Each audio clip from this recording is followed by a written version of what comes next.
Basic शिक्षा विभाग ने मथुरा में निलंबित हुए 73 प्रधान अध्यापकों को बहाल कर दिया है।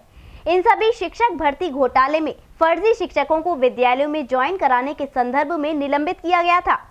इनमें से 5 प्रधान अध्यापकों को फर्जी शिक्षकों को ज्वाइन कराने का आरोपी माना गया है। गणित विज्ञान शिक्षक भर्ती में जनपद में 110 शिक्षकों को भर्ती तौर पर 86 विद्यालयों में नियुक्त करा दिया गया था। इस प्रकरण में जून 2018 में 86 प्रधान अध्यापक व प्रभारी प्रधान अध्यापक निलंबित किए गए थे। जून 2019 में इन्हें अंतिम बहाली दे दी गई थी। लंबे समय से ये प्रधान अध्यापक बहाल किए जाने की मांग कर रहे थे। शासन के निर्देश पर इनमें से 73 शिक्षकों को बहाल कर दिया गया है। इनमें से कुछ शिक्षकों को चेतावनी दी गई है तो कुछ को दंड स्वरूप प्रतिकूल प्रविष्टि भी दी गई है।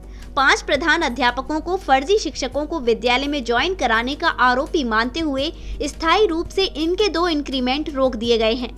वहीं बेसिक शिक्षा अधिकारी राजेश कुमार सिंह की इस कार्यवाही से बहाल किए गए प्रधान अध्यापक संतुष्ट नहीं हैं।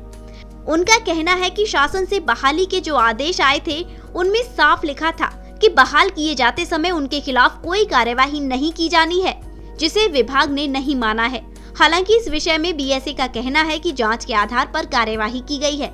जिस भी प्रधान अध्यापक को आपत्ति हो वह एडी बेसिक के यहां प्रत्यावेदन कर सकता है।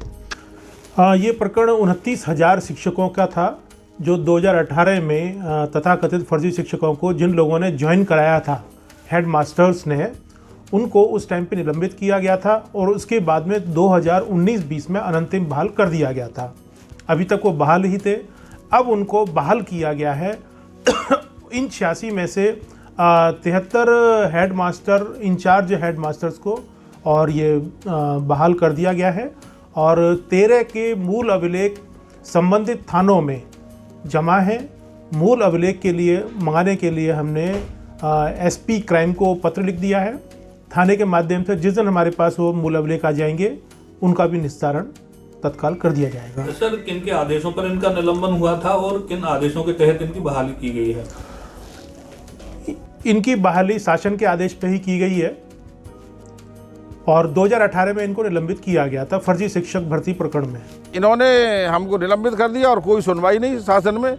4 एजेंसियां इसमें जांच में लगी सरकार के निर्णय पे, आदेशों के निर्णय पे। एक उत्तर प्रदेश पुलिस, एक एसआईटी, एक एसटीएफ और एक हमारा विभाग जो सबसे हमारा हमको ही दोषी मानना है, जो हमारा विभाग है। एसटीएफ, एसआईटी और उत्तर प्रदेश पुलिस ने भाई साहब बहाली हो गई है, तो बहाली में कहाँ कुछ गड़बड़ हुई है? जी सर, एसआईटी, एसटीएफ और एसटीएफ पुलिस ने, उत्तर प्रदेश पुलिस ने हमको कहीं दोषी नहीं माना गया है। अब अनंतिम बहाल होने के बाद अब निवर्तमान बीएसए साहब जो श्री राजेश कुमार सिंह हैं, इन्होंने हमको 24 तारीख का पत्र बनाकर और कल जो है हमको पत्र ब्लॉकों पे पहुंचवाए हैं। तो उसमें हमारी बहाल करते हुए ये लिखा गया है कि किसी को चेतावनी दी है, किसी को पूर्ण ये पत्र एक प्रतिकूल प्रविष्टि दी है, किसी का इंक्रीमेंट काटा गया है।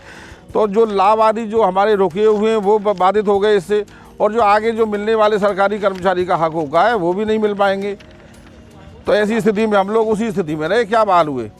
मैं मार्ट में शिक्षक हूँ और इस समय जो फर्जी भर्ती प्रकरण वाला जो समस्या चल रही है उस पर कल बीएसए महोदय ने हमें बहाल करने वाले पत्र जो दिए हैं, हम उनसे बिल्कुल नाखुश हैं।